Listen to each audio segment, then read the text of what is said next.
Welcome to Democracy Now!, democracynow.org, The War and Peace Report. I'm Amy Goodman.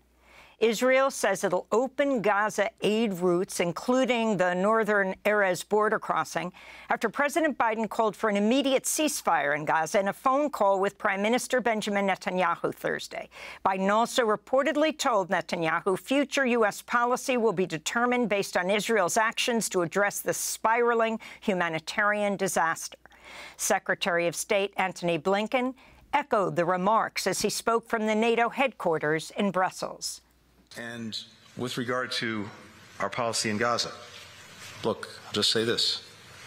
If we don't see the changes that we need to see, there'll be changes in our own policy.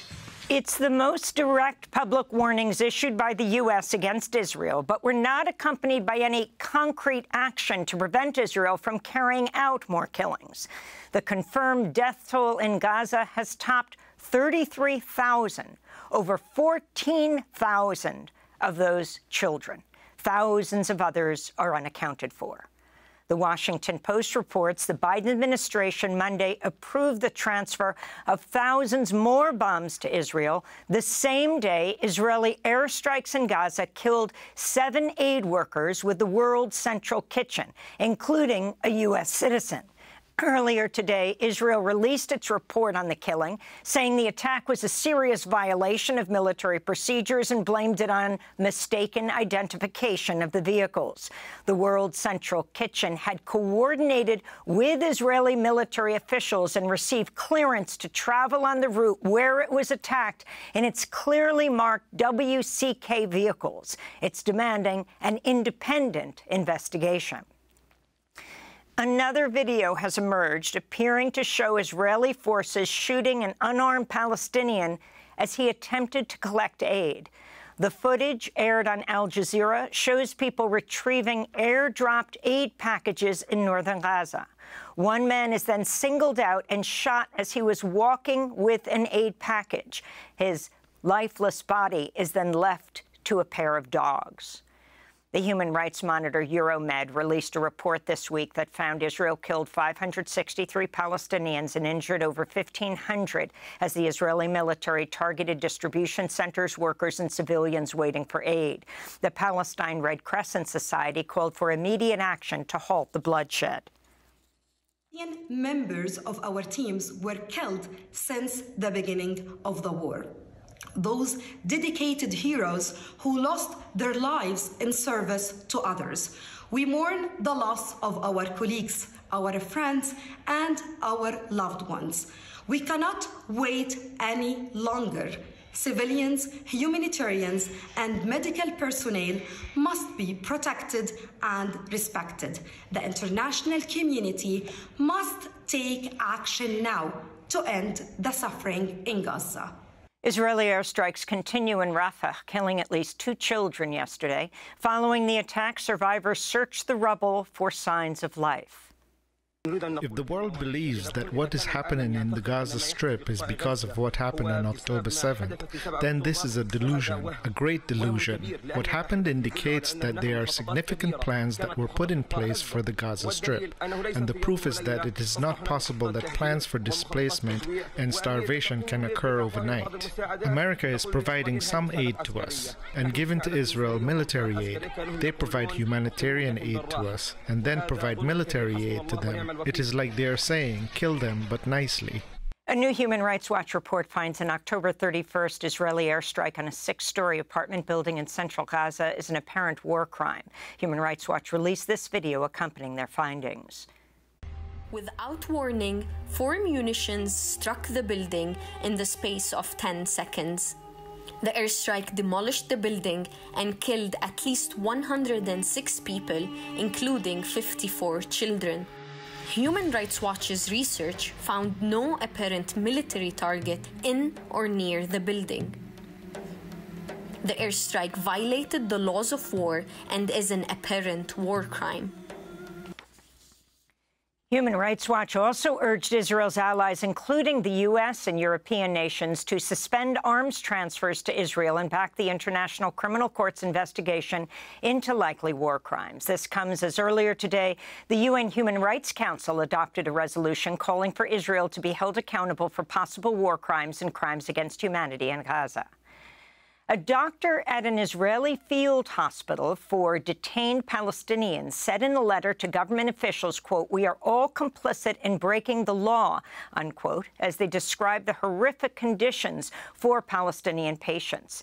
The doctor said patients at the Negev Desert facility regularly have their legs amputated because of handcuff injuries, and that prisoners are fed through straws, forced to defecate in diapers, and held in constant restraints.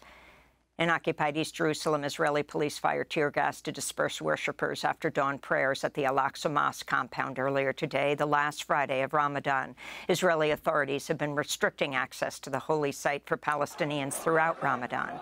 Today also marks Al-Quds Day, an annual event to express solidarity with Palestinians in opposition to the Israeli occupation. Peaceful protests and other actions are taking place around the world, including in Pakistan, Yemen, Jordan, and the occupied West Bank. The Israeli military has halted all leave for its combat soldiers and drafted reservists amidst a possible escalation with Iran. Tehran has vowed to retaliate after Israel bombed the Iranian consulate in Damascus, Syria, Monday, killing at least 7 Iranian officers, including 3 generals. Israel is also blocking GPS across parts of Syria to disrupt missiles and drones. On Thursday, Netanyahu further escalated threats against Iran. We will know how to defend ourselves, and we will act according to the simple principle that whoever hurts us or plans to hurt us, we will hurt them. On Wednesday, the U.S., along with the U.K. and France, opposed a Russian-drafted UN Security Council statement condemning the attack in Syria. Meanwhile, the leader of the Houthi movement said 37 people have been killed in U.S. and U.K. strikes on Yemen since the start of the war. The two countries have launched over 400 attacks on Yemen, despite President Biden admitting they would not resolve the issue of Houthi forces targeting ships in the Red Sea to disrupt Israeli-linked trade.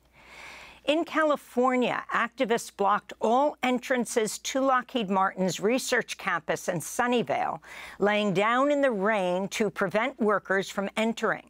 Lockheed Martin is the largest arms manufacturer and supplies Israel with F-35s, F-16s, Hellfire missiles, and other weapons Israel uses against Palestinians. At one point, a Lockheed Martin employee was filmed driving his car through a line of activists, nearly running them over before lashing out and yelling, "Somebody's going to die," while waving a knife. This is Christina Liu, an activist from the group Bay Area Palestine Solidarity. We must stop arming Israel. There is no business as usual while Gaza is destroyed. Lockheed Martin enables another massacre every day in pursuit of endless U.S. military expansion. Here in New York, the Columbia University chapter of Students for Justice in Palestine say Columbia suspended 6 students with no due process, giving them just 24 hours to leave university housing before evicting them. The suspensions are part of an investigation into a Palestine solidarity event and come as part of a wider crackdown on student activism for Palestinian rights. Perus Congress voted against advancing the impeachment process for President Dina Boluarte as she faces a corruption probe dubbed Rolexgate. Boluarte has been accused of illegally acquiring more than a dozen luxury watches and jewelry over the past 3 years. The deeply unpopular president came to power following the December 2022 ousting of Pedro Castillo from office. Since then, she's backtracked on a pledge to hold early presidential elections and oversaw a deadly crackdown on protests following Castillo's ouster. Dozens of people were killed by security forces in what Amnesty International says may constitute extrajudicial killings. Back in the United States, judges, jurors, and more than 70 current and former prison workers are calling for a halt to the scheduled execution next Tuesday of Missouri death row prisoner Brian Dorsey. One former prison officer who knew Dorsey wrote in the Kansas City Star, quote, "From my perspective, after decades in corrections, I do not hesitate to say that executing Brian Dorsey would be a pointless cruelty," he said. Dorsey was convicted of killing his cousin and her husband in 2006. His request for clemency is based on inadequate representation from court-appointed lawyers and the fact that he's turned his life around in prison while working as a barber. Missouri Governor Mike Parson could commute Dorsey's sentence to life without parole.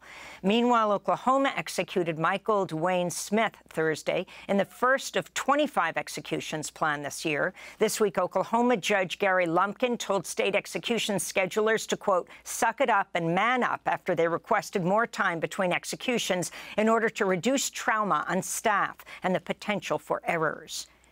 In New York, hundreds of housing justice advocates rallied outside the headquarters of the Real Estate Board of New York to demand it stops blocking the passage of good cause eviction legislation. Good cause eviction would protect tenants from huge rent hikes and retaliatory or discriminatory evictions.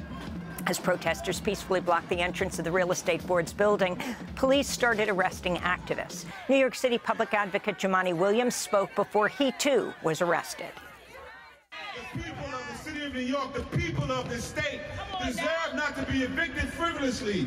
They deserve to be able to go and say, can you please repair my home without being evicted? They deserve rent that they can afford. The rent is too damn high. It's been too damn high for many years. And Bishop Thomas Gumbleton, longtime leader in the U.S. Catholic Peace and Justice Movement, has died at the age of 94 in Detroit. He helped found Pax Christi and Bread for the World and was a war tax resistor. He was also a survivor of sexual abuse in the church who was forced to resign in 2007 after he spoke out publicly in favor of an Ohio bill to extend the statute of limitations for cases of sexual abuse by clergy.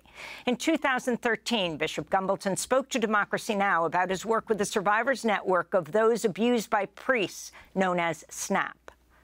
What really opened my eyes was when a friend of mine, in fact, the person who started SNAP, came to me and asked me to intervene with the local bishop because the priest who had abused her and who had also abused other people that she was aware of was still functioning.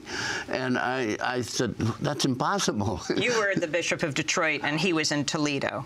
Well, I was an auxiliary bishop in Detroit, but I was a friend of Barbara Blaine's, the founder of SNAP for decades. And when she came to me and told me this, I said, well, I'll go see the bishop and I'll talk to him. And I'm sure he's not going to continue to keep this covered up.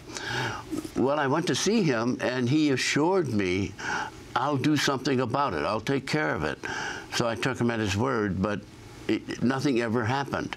And so that made me realize that some of the, well, best bishops around were not dealing with this issue the way it needed to be dealt with.